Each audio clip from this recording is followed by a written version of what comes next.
So anyway, well, I'll tell you what. Why don't we just go ahead and start if you're comfortable with that, and Absolutely, Joe, if you're 100%. comfortable. Okay. Hello, I'm Matt Daniel. Today is September 19th, 2023, and today we're lucky and privileged and honored to speak with Matt Waters, who's running for House District 70 in Virginia. That's down in the Newport News area. But I'll ask Matt to talk about what the four corners of that district are. With us is Joe Eli, who's a political strategist and communications officer for the Spirit of VMI. Joe, you want to say hello? Hi, Matt. Hello, Matt. Thanks for coming. Glad to be here, Joe and Matt. I'm honored to be here. Thank you. Hey, Matt, Joe does a lot of the communication work that we do for send out quick response emails and just messaging regarding a myriad of topics that we may or may not talk about here today. But Joe is dipped in the political sauce and knows what's going on and keeps us on track and makes sure we're pointing in the right direction. Hello, Matt. Matt hails from the Newport News, Williamsburg area, and is running for House District 70. And so I'll shut up right now, Matt. If you can tell me a little bit about the four corners of your district, and then we can talk about what's important in that district. Over. Yeah, Matt. Absolutely happy to do so. So thanks for the Spirit of VMI, what you all are doing, what you stand for. We'll get into that, but I'll just tell you, this is a new district. All the districts in Virginia were redistricted. So House District 70, it's on the peninsula, and it encompasses the city of Newport News, a large swath of the city of Newport News anyway. So it runs literally a little south of Fort Eustis, the Army transportation base, of course, and then it runs really along the peninsula, along Warwick Boulevard or Route 60, and all the way down to Christopher Newport University. So it's that half of the peninsula that runs really from Fort Eustis down to CNU. So on the I guess that would be the west side of Correct. That's right. It would be Warwick Boulevard. It'd be on the James River side of Warwick Boulevard. Now it pops over up north. It does pop over over Jefferson Avenue into just south of the Newport News City Park there. So, but other than that little area there, it's mostly west of Warwick Boulevard. Yes, sir. Right. Okay. That's ironically stomping grounds for me in my high school days. So I'm reminiscing right now in Colony and Lucas Creek and high school and all that stuff. Well, tell me about what your experience has been when I'm sure you've been banging on doors, where you've been visiting, what are people telling you? What do you want your future constituents to hear about you in your race? Yeah. So, Joe, great question. I'm a weekend warrior. And in fact, really, it makes a lot of sense. I've been out on a Tuesday or a Wednesday knocking, and there are not a lot of folks home. I'm prioritizing the African-American community. They call this a 50-50 district, and it's really 45 white, 45 black, and 10 everything else. And I'm probably I think I can say this with a straight face, that I'm the only Republican that's ever campaigned 100% of my time in the African-American community. And I've joined an all African-American church. I was on a podcast last night. Dr. Willard Maxwell, who is a Democrat, had me on his podcast, and we went back and forth on a number of issues, had a very frank conversation. And I think that's kind of the lead into what I'm experiencing in the African-American communities, a very frank, honest, and open conversations about the body politic that is Virginia, circa 2023. African-Americans, what I'm finding, are very open to our ideas, and I think probably more closely aligned, at least to the proposals I'm putting forth, than they are to the Democrat Party. And this is interesting. I've worked in urban ministry. I mentioned that a colleague of mine at my company, F Street Partners, based in Washington, D.C., he and I met in an urban ministry, and I'd worked there for 12 years. He I think, worked for 3 years doing social media. And the CEO of that organization was Star Parker. Star Parker is an author, a columnist, African American woman who wrote a book called Uncle Sam's Plantation and the need for African Americans to embrace a spirit of individuality, of personal responsibility, of sexual integrity, these kinds of issues. And so I understand that. Matt, you alluded to growing up in this area. So you went to Menchville High School. It's one of the high schools in my district. I went to elementary school in Newport News. My parents moved just one block over into Hampton. I ended up graduating from Hampton High School. So I went to school where it was 80% Black. Okay. Our homecoming queen was Black. The king was Black. I mean, it was, football was our tradition. We had great football tradition there. And so for me, it's really I actually enjoy talking cross-culturally to African Americans. I just had lunch today with a fellow named Jonathan. Jonathan and I met in one of the Black barbershops. I also go to Black barbershops. And by the way, I love to patronize Black-owned businesses, especially those who give you great haircuts. Tom is the owner of a Beech Tree barbershop. I go in there and I get to hear the politics. I get to see what's going on the ground. And they've been very receptive to me, my message, and so has the church, in fact. So it's interesting. And to that degree, I was even extended an invitation from the NAACP for this Thursday night's meeting, which I'll be in attendance to. I don't know how many Republicans have done that or even sought to do that, but I've been one to do that. So I really want to open up channels of communication, conversation, and it's happening. But what I'm hearing on the ground are messages that it's bread and butter conservatism. I don't know how else to put it. I mean, from sitting in the barber chair to knocking on the front door to having a conversation with Jonathan, who I did meet in a barbershop several weeks ago. Jonathan is a gentleman with 4 children. He's African American, of course. And we were in the barbershop hanging out, and he said, "Hey, what's your name? What are you doing here?" I was the only white guy there, of course. And we struck up a conversation, had a friendship. He said, "I'd like to talk to you about a few things." I said, "Absolutely. Here's my card." So we had lunch. This was probably 3-4 weeks ago. And we just had lunch again today. Well, Jonathan has this idea and a proposal he wanted me to see. I said, "Okay, fine, shoot it over." He sent me a 27-page PowerPoint about school choice in Newport News. And here's an urban dad, tattooed up, cornrows, the whole thing. I mean, he's just an urban guy. And he's thinking about education for his kids and educational opportunities that don't exist in Newport News or Hampton, frankly, or in all of Virginia, for that matter. And I'm blown away by this, thinking, okay, well, here's a guy who's a school choice advocate trying to do something on the ground here. So we had lunch today and kind of followed up, and he's just a tremendous guy, and I have just hats off. So I think there are things happening in the urban or the African American community, and I could just go on and on. I'll stop, but I'll stop there. What do you think, or and that doesn't surprise me, growing up there and in my life growing up, and Joe may be the same way, I'm not sure, but a lot of us are this way, playing sports.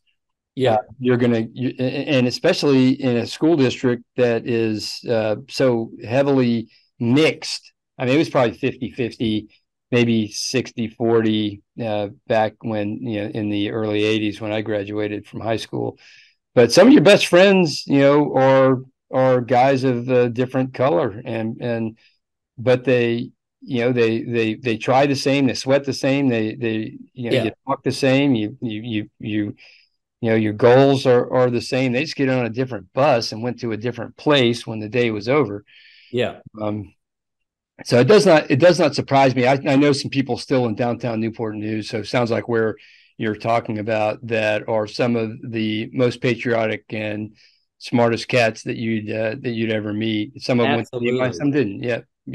Yeah. And I'll tell you this, and I would encourage, and of course, look, VMI, you have this experience, right? The military was the first place that really integrated, far before the professional sports franchises, certainly before the school system, the military did, right? So you have at VMI, you have a, multicultural, now multi-gender, group of people there, women and men now studying under there. So the military has a long tradition of this, and African Americans have a long tradition of serving their country.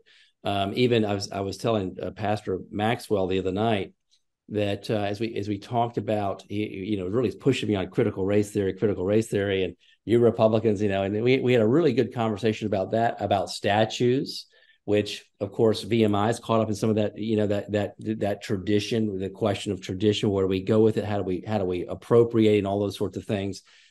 But he and I went back and around on this thing, and in that conversation, he understands where we're coming from, right? He understands that, we don't want to whitewash history, and we don't want to blackwash history.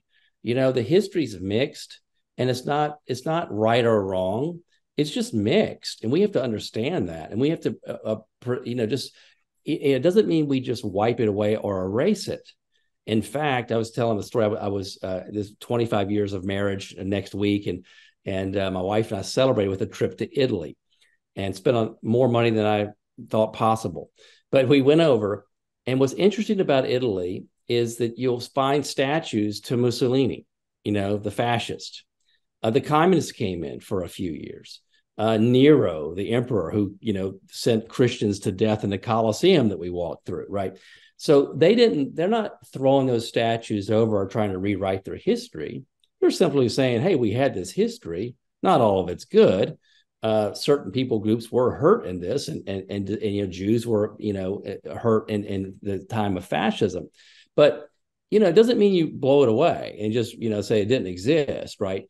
It's almost like, and we talked about the kind of the wokeness that's hitting so much of Virginia right now. I mean, I fought to keep the name Thomas Nelson on the community college.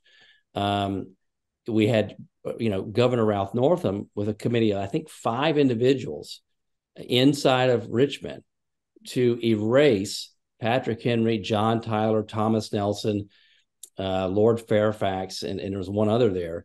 And the people had no right at all to say anything, right? There was no, the alumni wasn't consulted.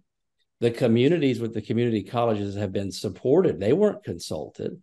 Faculty wasn't consulted. The current student body wasn't consulted.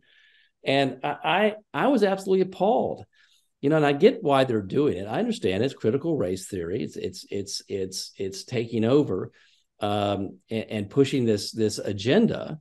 Not even critical race theory, not even written by historians. In fact, debunked by real historians. And I told the pastor, I said, I don't mind teaching any kind of theory in school, but when theory becomes truth, that's when I have a problem with it, right? We can entertain theories all day long. And I said, remember the example of the theory of evolution. I'm a Christian, and the theory of evolution, 20 years later, pushed God entirely out of the classroom, right? And so that theory has become truth, and the fact that God exists became fiction. And so there was a reversal. And what's happened to public schools since then, right? Hence the need for a place like the Virginia Military Institute. You got an honor code. You need to have an honor code because you know what? When you throw out things like the 10 Commandments, Judeo-Christianity and law and all that, what do you have? What you have is chaos in public schools today. And that's exactly what you have in Newport News. You have failing test grades. You have teachers that are harmed physically and even shot at. The famous case just last year, a 6-year-old shooting his teacher. You have teachers that are in really tough spots. And so, there's a real call. There's a almost a call to duty for the VMIs in the world to step in and say, look, we're gonna build men and women of character, and we're going to give you a path forward to show you how to get there. My cousin, Matt, my cousin Bill Waters, you went to school with him over at Menchfield, and he went to VMI. And my son Jack, my firstborn, he was accepted there, didn't go because he got a free ride somewhere else. But we went, we visited, and the that leadership system that you have, we sat through the whole thing. It was incredible. There's nothing like it. In fact, I would say, just personally on VMI, we need to expand VMI. We need to have another campus, maybe down here in Fort Monroe. Be a great place to have another campus for VMI, where you're recruiting from, again, the African American community there, and showing them, this honor code and this system of success that you've built. I would love to see you expand, but I'll let you guys ask another question. I'm digressing. No, I think it's good to hear you. I'm trying to timestamp some of the stuff you're saying. So we normally put out 2 videos, one where we talk about the meat and potatoes, and one where we capture you talking just specifically about VMI, which is much shorter. Generally, it's like less than a minute long. But I think we've got some good endorsement there, and I really appreciate it. I guess if I had another question, but because I'm sold, but if I had another question, it would be what is it as far as the issues and the platforms go that make you different from your competitor? Yeah, so I would say even different somewhat from the Republican Party, right? We have to do things really differently here, which is why I'm campaigning in the African American community. I'm not going to win this race unless you have some percentage of the African Americans, either they don't vote, they're not jazzed for my opponent, who is Shelley Simons, the incumbent, or they're jazzed about what I'm doing and want to come out and vote for me, and maybe some variation of those two that get us over the top. Shelley's a typical, we've always done it this way, Democrat. She's in the box and she doesn't think outside of the box. So take school choice. That's the biggie. Clarence Page today in the Chicago Tribune, African-American writer, has been there, I don't know, 50, 60 years, had a piece that appeared today that said, African-Americans are pro-school choice. And I'm like, hey, Clarence, I've known that for about, I don't know, 25 years. I'm glad you're here, buddy. And they are. They want vouchers. They want parochial, private school. They want, homeschool. They want a charter school. So there are so many options in education. But what does the Democrat do? You have one option. It's the public school system. And I'm not anti-public school system. I'm a product of the Newport News City public schools. But I'll say this, that I wish there were other options out there, and I would give kids and parents particularly other options. And the Democrats just won't do that. They won't even talk to you about it, right? It's teachers unions tell us what to do, and we do that, and they give us money, and we do what they tell us to do. And that's suicide. And it's been suicide for so many kids trapped in certain zip codes who have no other alternatives. And in fact, and I'm not anti-public schools, like I said, I think opening up some competition, which is the genius of the American spirit, which is, competition, that you'll make the public schools even stronger this way. So there's a lot of ideas, post-COVID, so many kids went online. I've got, we homeschooled 5. And the most we spent to homeschool 5 kids in any one year was about $12,000. The cost to educate one kid in Virginia is close to $20,000 per kid. We're not getting the return on investment that we should get from that. Nor is the child or the parent. No one is. No one's happy. The parents aren't happy. The kids clearly aren't happy. The teachers aren't happy. We need to have a system and have an honest conversation about what we can do to make changes. And unfortunately, my opponent, it's one way or the highway. It's her way or the highway. Yeah, education is one of those big pillar issues. I'm going to ask you one more, and then I'm going to ask Joe to pitch in. Joe may have actually generated some more questions since you started talking, but the other big one that I think, and especially maybe important, would be law enforcement in that part of Virginia. And I wonder how that's going and what your message is regarding that. Oh, 100%. That's a great. So again, I'll say this. Look, I'll play my cards. I'll tell you that I'm a Trump Republican. I'm a 500% Trump Republican. I don't know where a lot of people disagree on that. I've been Trump all the way from the beginning. And this answers the question. So in the urban communities of Newport News, I can wear my T-shirt that says "Free Trump" with his mugshot on it. I have a hard time wearing that same T-shirt at the local GOP meeting in downtown Newport News. Okay. There's a disconnect happening. And let's go to guns. It speaks right to this, right? And so the fastest growing movement of gun owners in America, it's women. And inside of women, the largest segment of gun owners are African American women. So I was at church. I'll give you an example. I was at church with a few weeks ago, and the woman just started talking to me, and her name's Dominique, young African American, 25 years old, served 4 years in the Army, got out of the Army on a disability. She went to Bethel High School, and we just started talking. And I loved it. I said, look, I'd love to take you out for a drink. Let's talk politics. And we did. And public safety came up. She says, yeah. She said, I won't use the language she used because she had some very colorful language. But she said, they say they're going to defund the police. She said, that means I have to defend myself. And that's right in line with what I'm seeing in the polls on gun ownership, that African Americans who are law-abiding gun owners are good citizens and will help reduce crime in communities plagued by crime. So ironically, our Democrat friends say, take away guns, it'll be safer. Well, no, exactly the opposite's true. On that, Executive Order 50, Terry McAuliffe signed this order back in, I think, 2015, somewhere in there, if you check me on that. But Executive Order 50 means that as a concealed carry, which I am, and so is my wife, I can't walk into a local DMV and carry my gun. I have to, my Second Amendment right stops at the Division of Motor Vehicles in Virginia. Now that's insanity. And I remember the reason it came up, I was going to the DMV the other day, and the officer inside the DMV saw that I stopped, and I looked at my gun, and I had it, and I pulled it off, and I went back to the car. He knew what I was doing.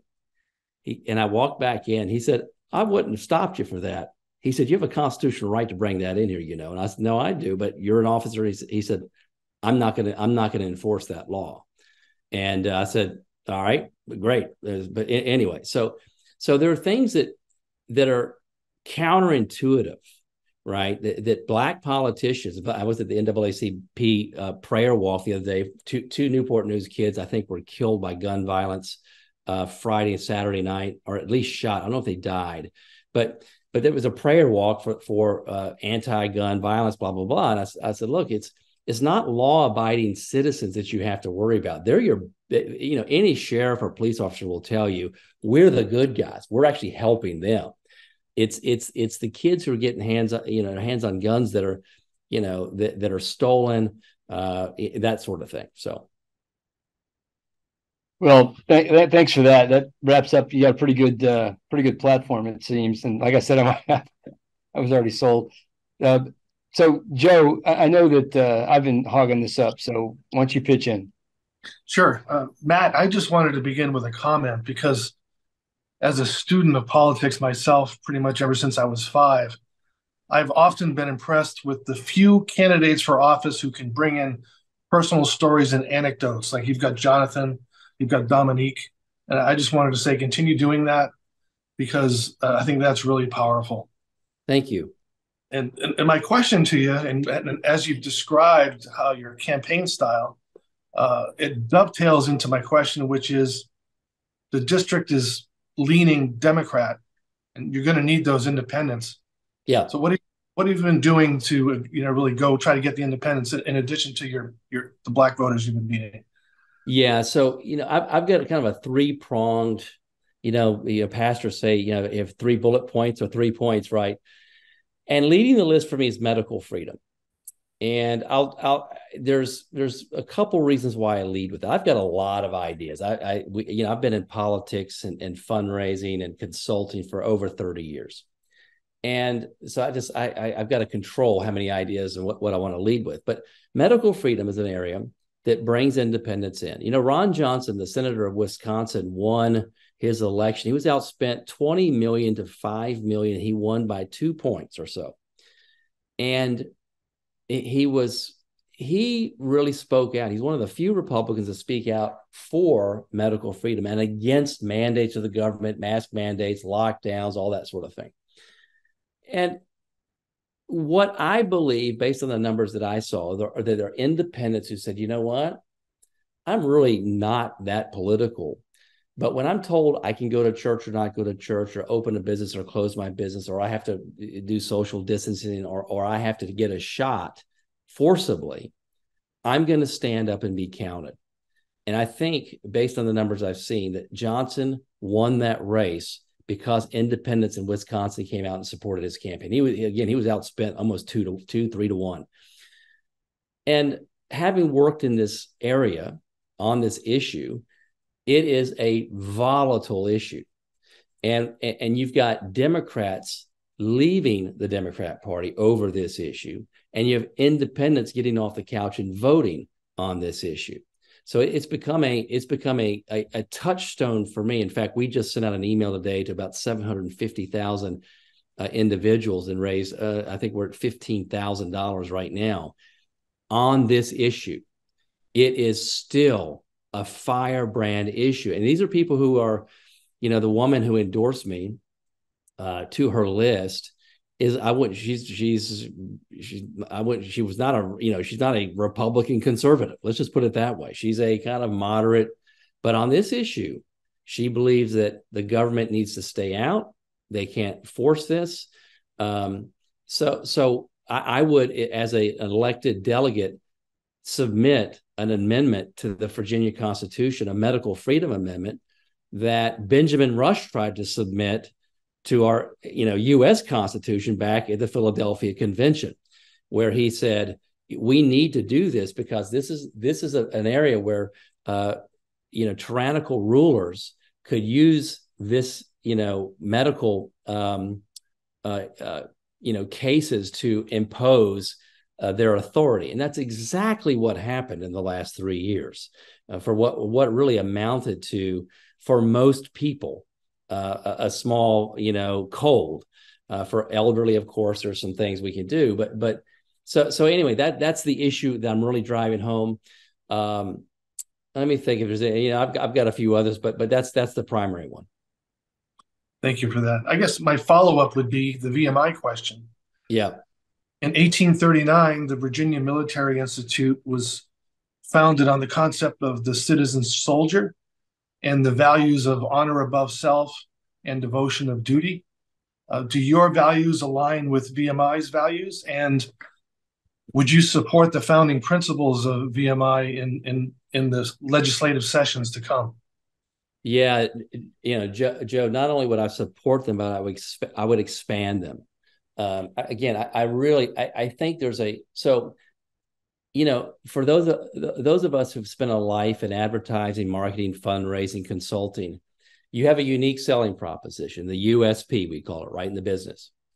And you're unique in that you're a military institution. You have a storied and grand tradition.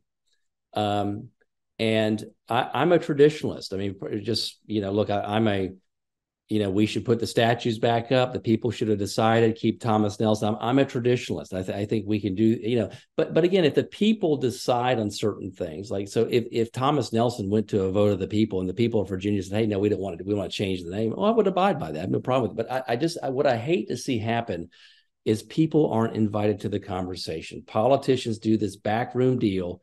They took, Robert E. Lee out of the Capitol building. Well, who did they ask? They didn't ask Virginians.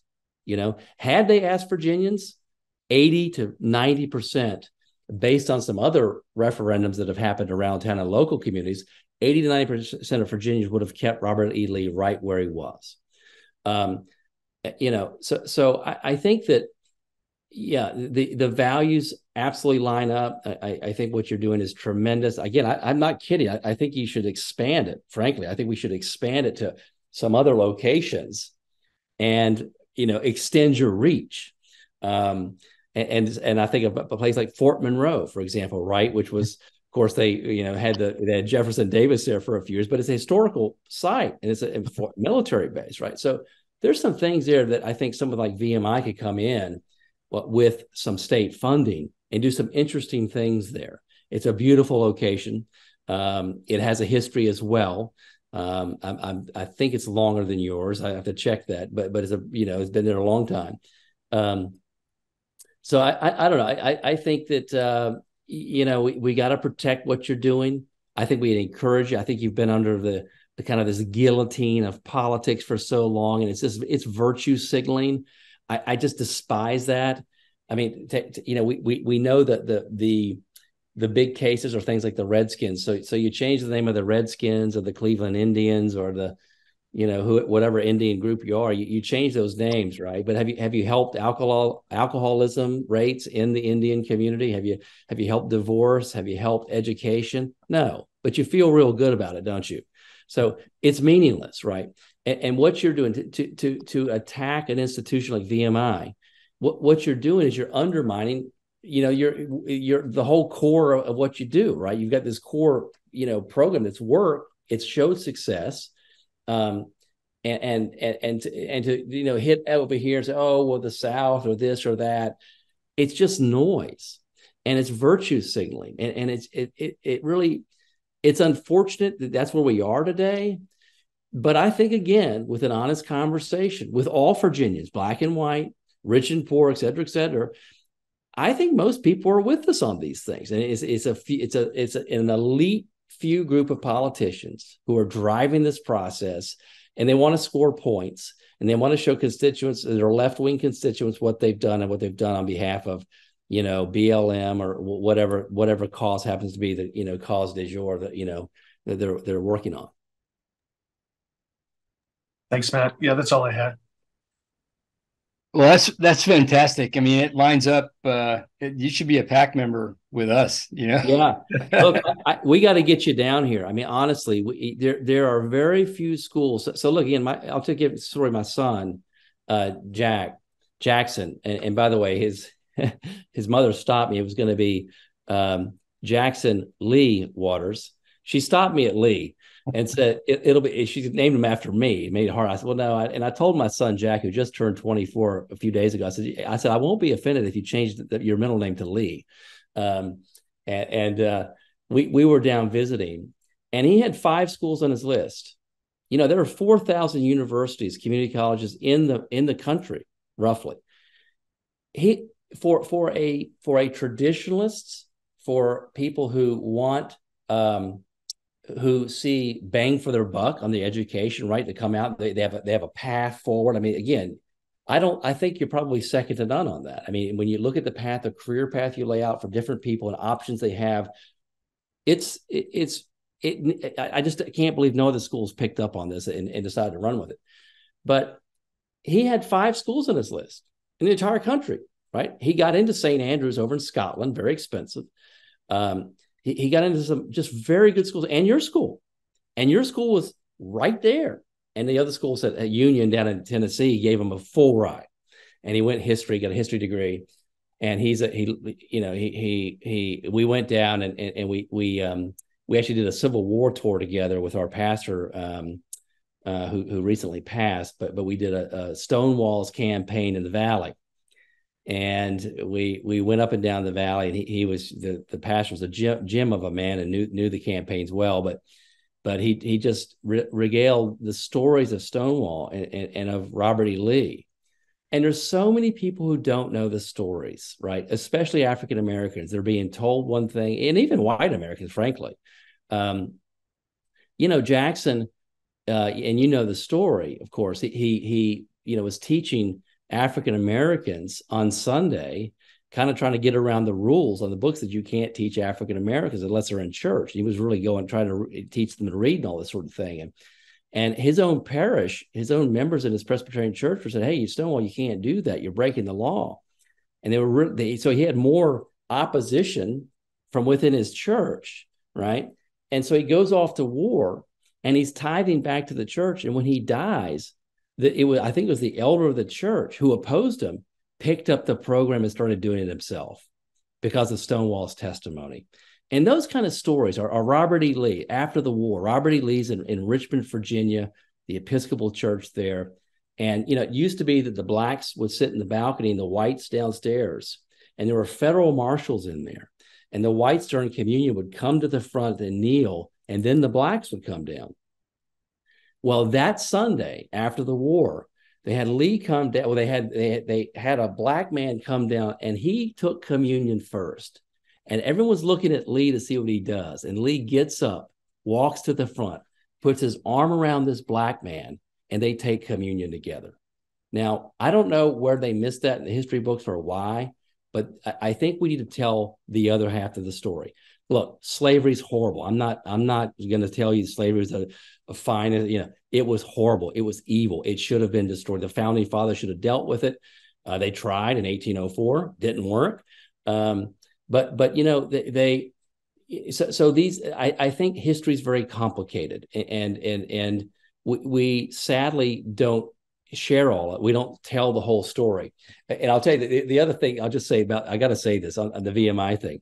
The four canons, of course, Matthew, Mark, Luke, and John, and Jackson says, give them the gospel, boys. And I just, that story is fantastic. So, we have, again, some of the most brilliant minds in military history ever, the world has ever known, right here in Virginia, right? And we're trying to discredit them. We're trying to say, hey, let's try to reorient this and try to, yet we're still studying them. We're still looking at what they did, the flanking moves, it's still textbook, military, strategy today. So, I think I just think we've got to recognize the genius of these men and not just castigate them for what they were fighting for. And that's what, although look, again, appropriate, I think it's fine to have that conversation. But we're grown-ups. And I think just to get in this, this what I call it's kind of the censorship thing that's happening. It's un-American, and I think we're grown-ups and we can handle the truth. Yeah, I agree 100%, and it is un-American. And we're there's a little bit of that going on at VMI. We were founded to try to counter that. We've done I think we've done a bang up job in sort of turning the clock back a little bit. We haven't put any statues back or anything like that, but there was kind of a hard left turn, and we were again founded to stop that and to address it because nobody else was doing it. And I'm proud that we have been doing it and we continue to do it. So endorsing, fellas like you to be the voice for us in the legislature, I think will be very helpful. And we endorsed the governor, the entire executive branch who won, and then probably 12 or so of the delegates, of which about 7 won. But it helped. It helped to flip the House, and so we need to do that with the House to keep it again. People like you in there, we're working with senators or candidates for senators and sitting senators to do the same thing. And flip the Senate so that Governor Youngkin has a clean runway to get his agenda done. So anyway, I think with that probably I would say that Joe and Clinton, Joe and Clint's not here. Clint's our vice chairman, and we make up this sort of political subcommittee of the political action committee. And so we had a short discussion today talking about you and your race, and we'd sure like to endorse you. And I hope that you'll accept that. And absolutely. And yes. Yeah, that's great, Matt. No, thank you so much. It means a lot to me. I'm honored by it. Look, I've got a real, I went from Thomas Nelson, slave owner, to George Mason University, slave owner. I think Madison may be the only one who didn't own slaves. Maybe it was Henry. But we have so many universities named after this, right? Of course, Jefferson, and what's happening at UVA. We have an event coming up with Governor George Allen, who has stopped giving to UVA because it's so left and woke. Why? I mean, I think I'd even go after, I don't know how we do the federal funding, maybe state funding, but if you're not, a free speech campus, I mean, if you are shutting down debate, right, I think you lose your nonprofit status. You're no longer an educator. You are if you're an attaché of the Democrat Party, the left wing yahoos, there's just no place for that in our educational higher ed system. And even to that fact, the LGBTQ agenda. Look, it's a free country. You can do whatever you want, but I think we need to move that agenda out of the K through 12s and get the ABCs back in. And so, politics, left or right, should not play a role in K through 12, such that it's an agenda, paid for by other nonprofits like, if it's BLM or Planned Parenthood or whomever. That's just nonsensical. And I can't, I just can't believe we're here. Again, I think, I'll tell you one quick story. Jonathan, I had lunch with him today. He's a fellow who does this school thing he's trying to put together. And, you guys know Hampton Sydney, probably some competition of yours, all male. And, they have a booklet that they give out for young men, about how to dress, how to do social media, that sort of thing. And in a like manner, and it's so needed right now, because it's not being taught in K through 12. Kids get to college and they don't know what to do. They don't know what to wear. They don't know what business casual means or this kind of attire. They don't understand it, right? They're not getting that. And I think there's a real opportunity. I think there's an opportunity for VMI or the Hampton Sydneys that are utterly unique in those 4,000 colleges, right, that are serving men or attached to the military and your code, what you're doing. I mean, I just, we got to expand that.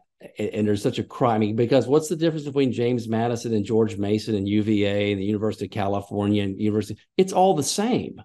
It's all the same. There's literally no difference between any of those universities. You may have some brand with the Ivies, Brown, Harvard, blah, blah. But they're so left wing that I just think in education, we need to have balance. We need desperately to have people, and the more militant you come against conservatives, you come against traditionalists. They're not going to go work there. They're going to go open a business, and they're going to do something different than go into academia because it's so hostile.